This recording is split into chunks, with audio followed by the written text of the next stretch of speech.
I read Yesteryear.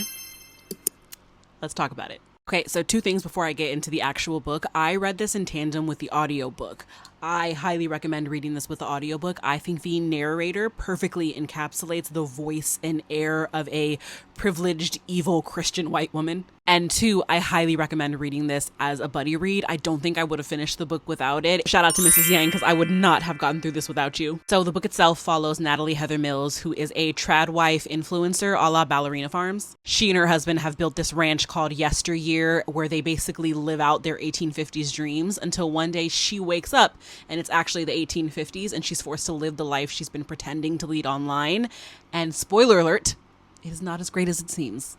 You spend the majority of the book bouncing back and forth between how she amassed this huge social media following online to the 1850s where she's now been transported. And in this timeline, she's aware she's not supposed to be there and her family is there, but it's not really her family. Something's off.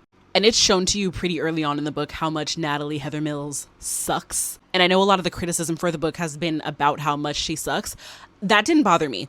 I love an unreliable, evil, twisted narrator. I don't mind living inside the head of a protagonist that I hate. But I'm going to be honest, I don't think she was that insane. I mean, she was insane. She said and thought insane things. But I think a lot of people with God first in their bio who buy into that traditional trad life lifestyle think like that. I don't think that that's that crazy. I don't think that part of the satire was that exaggerated.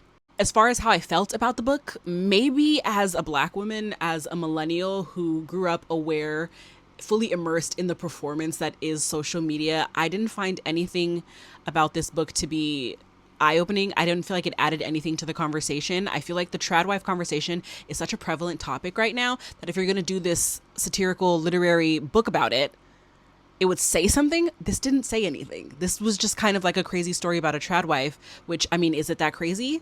I think I just went into this book expecting it to offer some kind of perspective, add something to the conversation, and it didn't. It all felt kind of obvious. The entire time I was reading it, I was like, who is this book for? It just felt flat and incomplete to me. And like it wanted to say something and it was so close. It was almost there, but the thought never fully formed. I will say though, it's funny. There were a couple of times where I laughed out loud because I genuinely think some people think like this. So there was a lot of controversy about the ending. A lot of people you either hated it or loved it.